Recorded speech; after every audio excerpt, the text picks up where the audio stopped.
சாயிராம். ஸ்ரீ சாயியை பணிக. அனைவருக்கும் சாந்தி நிலவட்டும். நல்லதே செய்வோம், நல்லதே நடக்கும். சாய்ராம். இன்றைக்கி ராமநவமி.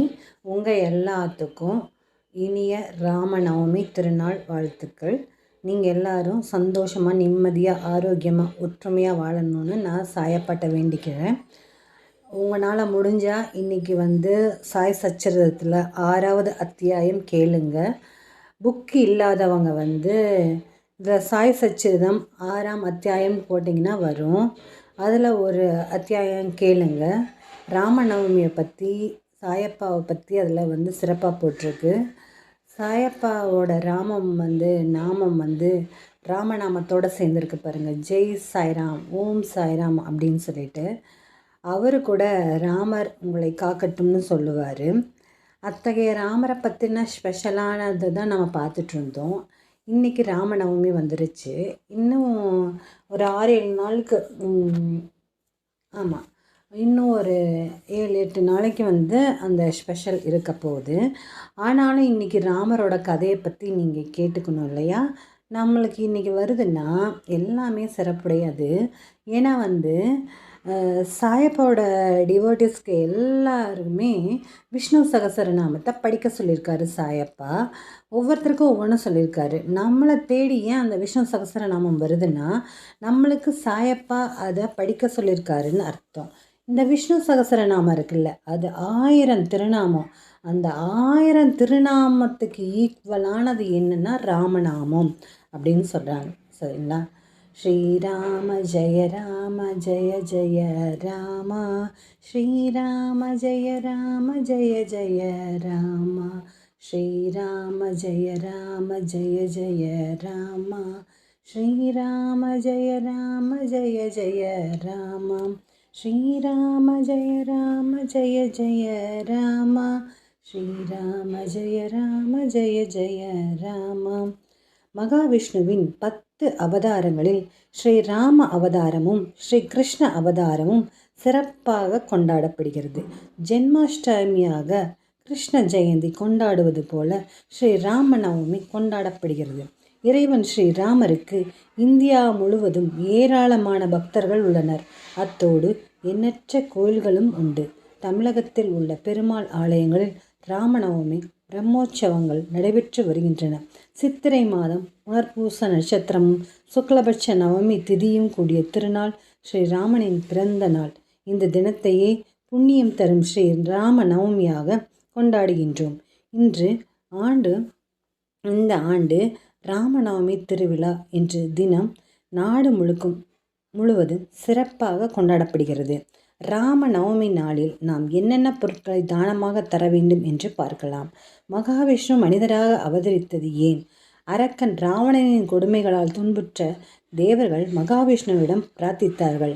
மகாவிஷ்ணு அவர்களிடம், கவலை வேண்டாம், திரேதாயுகத்தில் அயோத்தி மன்னன் தசரதன் பெற்ற வரப்பயன் காரணமாக அவனுக்கு மைந்தனாக நாம் அவதரிக்கப் போகிறோம். அந்த நேரத்தில் ராவணனை அழைத்து உங்கள் துன்பம் துடைப்போம் என்று கூறினார் மகாவிஷ்ணு. ஸ்ரீராம அவதாரம். அயோத்தி மன்னனாகிய தசரதனுக்கு பிள்ளைகள் இல்லை. அதனால் ரிஷ்ய சிருங்க முனிவர் தலைமையில் புத்திர காமேஷ்டி யாகம் நடத்தினார். அந்த யாகத்தின் பயனாக தசரத சக்கரவர்த்தி 4 மைந்தர்களை பெற்றெடுத்தார். அவர்களுள் முதல் மைந்தனாக அவதரித்தார் ஸ்ரீராமன். அடுத்ததாக பரதன், சத்ருக்னன், லக்ஷ்மணன் ஆகியோர் அவதரித்தனர். ஸ்ரீராம நவமி விரதம். ஸ்ரீராமன் அவதரித்த நன்னாளே ஸ்ரீராம நவமி திருநாள். மகிமை தரும் ராம நவமி அன்று அதிகாலை எழுந்து நீராடி பூஜை அறையை சுத்தம் செய்து அலங்கரித்து பட்டாபிஷேக ராமர் படத்துக்கு பூக்களை சூடி நெய்வேத்தியங்களை படைத்து ஸ்ரீராமநாமம் சொல்லி பூஜிக்க வேண்டும். நன்மையும் செல்வமும் நாளும் நல்குமே, திண்மையும் பாவமும் சிதைந்து தேயுமே, சன்மமும் மரணமும் இன்றி தீருமே, இன்மையே ராம வென்றெழுத்தினாள் என்பது கம்பரின் வாக்கு. ராமநவமியில் மகிமைமிகு ராமநாமத்தை இடைவிடாது உச்சரிப்பதால் இல்லத்தில் நற்காரியங்களும் செல்வ வளமும் வளர்ந்தோங்கும். நாம் செய்த பாவங்கள் கரைந்து புண்ணியங்கள் கூடும். என்ன தானம் கொடுக்கலாம்? ராமநவமியில் ராமனுக்கு நெய்வேத்தியமாக நீர்மோர் படைப்பது மிக முக்கியமாகும். ராஜரிஷி விஸ்வாமித்திரருடன் இருந்தபோதும் அதன் பின் 14 ஆண்டுகள் வனவாசத்தின் போதும் ராமபிரான் நீர்மோரையும் பானக்கத்தையும் தாகத்திற்காக அருந்தினார். அதன் நினைவாகவே நீர்மோரும் பானகமும் ஸ்ரீராமனின் அவதார தினமான ஸ்ரீராமநவமி அன்று நிவேதன பொருட்களாக படைக்கப்படுகின்றன. விசிறிதானம் செய்யலாம். ராமநவமி நாளில் வெண்பொங்கல், பருப்பு வடை போன்றவற்றை நிவேதனம் செய்து பிரசாதமாக சாப்பிடுவார்கள். ஸ்ரீராமன் எளிமையான வாழ்க்கையை மேற்கொண்டதால் அவருடைய பிறந்த நாளில் எளிய பானங்களான நீர்மோர் பானகம் வழங்குவதையும் விசிறி, செருப்பு, குடை போன்றவைகளையும் தானமாக கொடுக்கலாம். பல தலைமுறைக்கும் புண்ணியம். பெரிய அளவில் நைவேத்தியம் படைக்க முடியாவிட்டாலும் ராமர் பட்டாபிஷேக படத்தின் முன்பு வாழைப்பழம், பால் போன்ற எளிய பொருட்களை அர்ப்பணித்தும் ஸ்ரீராமநாமம் சொல்லியும் ஸ்ரீராமனை வணங்கி அருள் பெறலாம். ஆலயத்திலும் இல்லத்திலும் பூஜையின் போது ராமபிரானை வணங்கிய பிறகு பூஜையில் கலந்து கொள்ளும் பெரியோர்களையும் ராம பக்தர்களையும் கூட வணங்கி அவர்களின் ஆசிர்வாதத்தை பெற வேண்டும். ஸ்ரீராமநவமி நாளில் தானம் கொடுப்பதன் மூலம் பல தலைமுறைக்கும் புண்ணியம் கிடைக்கும் என்பது நம்பிக்கை. வீடு தேடி வரும் அனுமன். ஸ்ரீராம ராம ராமேதி ரமே ராமே மனோரமே சகஸ்ரநாம தத்துல்யம் ராமநாம வரானனே என எண்ணாட்டவர்க்கும் இறைவனாம் ஈசனே ஸ்ரீராமரை போற்றி புகழ்ந்து உமையாலும் உபதேசம் செய்து மகிழ்ந்த மந்திரம் ராமநாம மந்திரமாகும். அதாவது அழகிய முகத்தவளே ஸ்ரீராம ராம என்று மனதிற்கு இனிமையான ராமனிடத்தில் நான் ஆனந்தம் அனுபவிக்கிறேன்.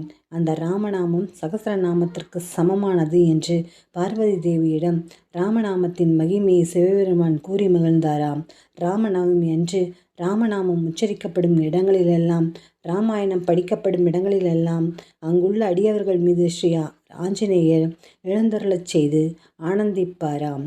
எனவே ராமநவமி நாளில் ஸ்ரீராமனை மந்திரங்கள் கூறி வணங்குவதன் மூலம் அனுமனின் அருளையும் பெறலாம்.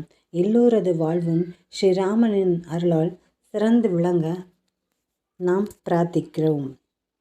சரிங்களா? இப்பேற்பட்ட ராமரை பற்றி உங்களுக்கு ஒரு சின்ன கதை சொல்கிறேன். என்னென்னா, ராமர் என்ன செய்வாராமா, சின்ன வயசில் இருக்கும்போது ஒரு தவளை மேலே ஒரு அம்பு விட்டுட்டாராம்மா. அப்போ அந்த தவளை சொல்லிச்சுமா, எல்லாரும் கல்லை தூக்கி தூக்கி எறிவாங்க, நான் என்ன செய்வேன்னா ராமா ராமான்னு உன்னை கூப்பிடுவேன். ஆனால் ராமா நீ ஏன் என் மேலே அம்பு விட்டேன்னா நான் யாரை போய் கூப்பிடுவேன் ராமா அப்படின்னு சொல்லிச்சான். அதனால் ராமர் கண்கள்லேருந்து அந்த தேரைக்காக அந்த தவளைக்காக கண்ணீர் விட்டாராம். என்ன ஒரு அற்புதமான அன்பு உள்ளம் கொண்டவர் பார்த்தீங்களா ராமர். அத்தகைய அன்பு உள்ளம் கொண்ட ராமரோட ஆசீர்வாதம் நம்மளுக்கு கிடைக்க போகுது. சரி, இன்றைக்கி ராமநவமி ஸ்பெஷல் 3 என்னென்னா, ராமனுக்கு பிரியமான கைகேயி ஏன் 14 ஆண்டுகள் வனவாசம் போக தசரத சக்கரவர்த்தி மூலம் கேட்டார். ஸ்ரீராமருக்கும் ஹனுமனுக்கும் மட்டுமே தெரிந்த கைகேயின் தியாகம். தன் மகன் பரதன் உள்பட அனைவராலும் வெறுத்தொதுக்கப்பட்டு தவறாக புரிந்து கொள்ளப்பட்ட 14 வருடங்கள் மனத்துயரை அனுபவித்தவள் கைகேயி. இறுதியில் ஹனுமன் வாயிலாக அவளின் தியாக உள்ளம் வெளிப்படுகிறது. ராவண வதம் முடிந்து சீதை, லக்ஷ்மணர், வானர ராஷ படைகளுடன் அவர்களின் குடும்பத்தினரிடம் ஸ்ரீராமர் புஷ்பக விமானத்தில் அயோத்திக்கு திரும்பும் வழியில் பரத்வாஜ மகாமுனியின் அழைப்பை ஏற்று அவருக்கு ஏற்கனவே வாக்களித்தபடி இரவு அங்கு தங்கினார். விடிந்தால் 14 வருடங்கள் முடிந்த நிலையில் பரதனும் சத்ருக்னனும் அக்னி பிரவேசம் செய்யக்கூடும் என்பதால் அவர்களை தடுத்து நிறுத்தி தான் வந்து கொண்டிருக்கும் செய்தியை கூற ஹனுமான் ஸ்ரீராமரால் அனுப்பப்பட்டார். அவரும் நந்தி கிராமத்துக்கு அவர்கள் நெருப்பில் வீழ்வதிலிருந்து காத்த பிறகு பரதனிடம் உனது தாயார் எங்கி நமஸ்கரிக்க வேண்டும் என்றார். பரதனும் ஸ்ரீராமனை பெற்ற பாக்கியசாலி அன்னை கௌசலை இதோ என காட்டினான். அவளை வணங்கிய பின் மறுபடியும் உனது தாயார் நமஸ்கரிக்கப்பட வேண்டும் என்றார். ஸ்ரீராமனை கணமும் பிரியாது சேவை செய்த பாக்கியசாலி லக்ஷ்மணனையும் என் தம்பி சத்ருகனையும் பெற்ற அன்னை சுமித்ரை இதோ இவர் என காட்டினான் பரதன். அவளையும் வணங்கிய பின்னரும் வெளிப்படையாக உன்னை பெற்ற தியாகி அன்னை கைகேயி எங்கே நமஸ்கரிக்க வேண்டும் என்றார்.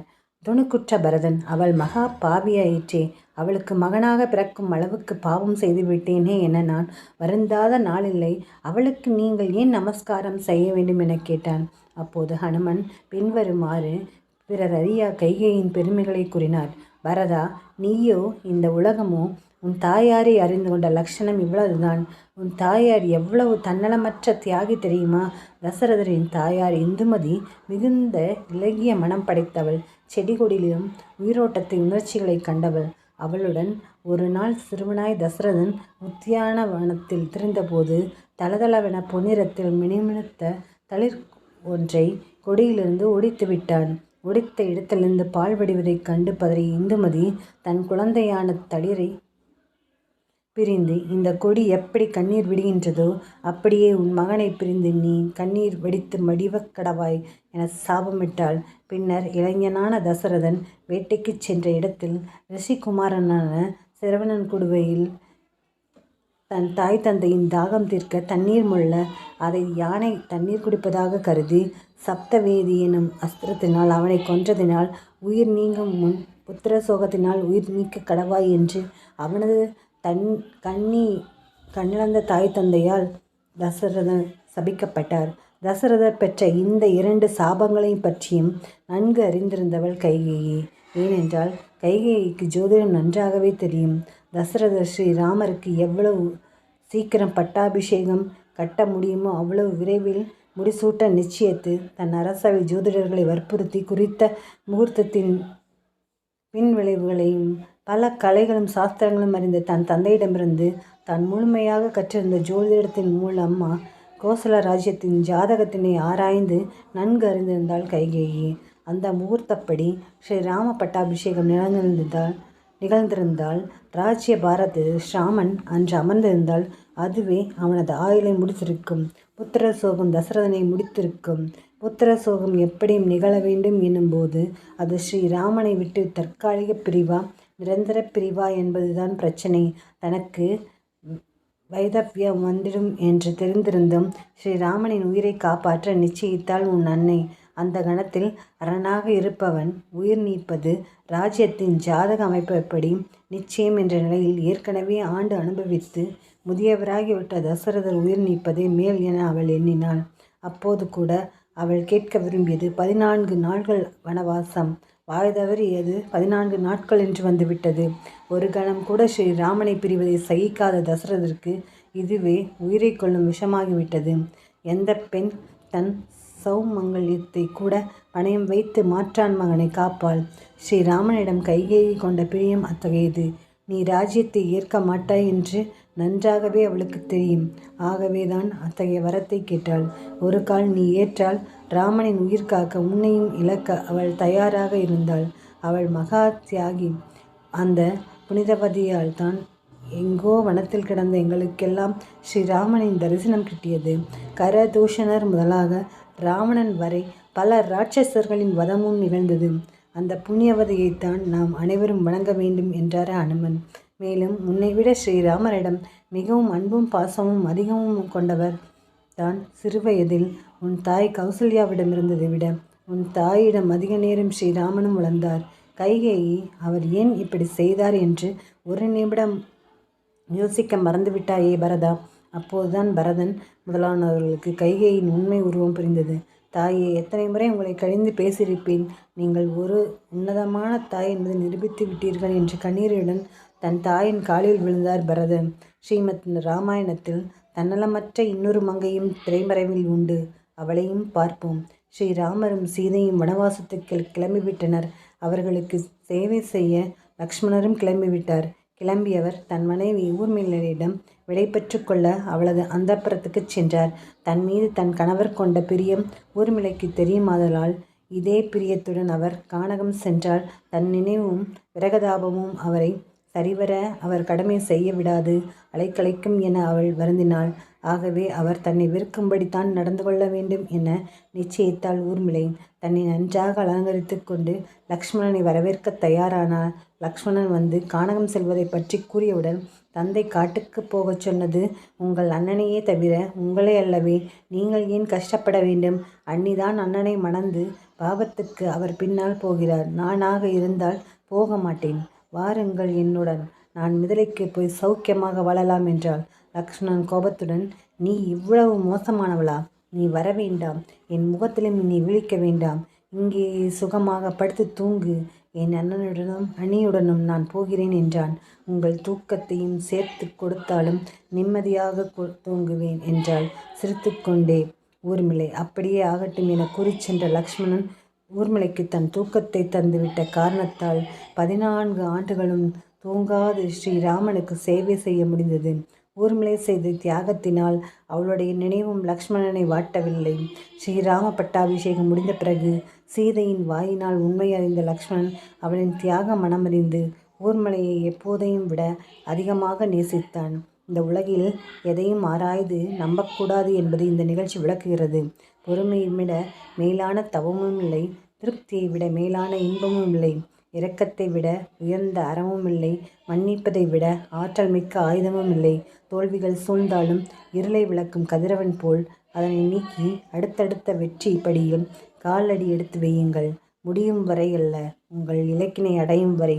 நாமளும் இன்னைக்கு ராமநாமத்தையும் சாயப்பா நாமத்தையும் சொல்வோம். நம்ம 2 பேர்த்தோட ஆசீர்வாதத்தோட நாம் எல்லாரும் நிம்மதியான ஒரு வாழ்க்கையை வாழ்வோம் வளமுடன். ஜெய் சாய்ராம். சாயப்பாவின் திருவடிகளே சரணம்.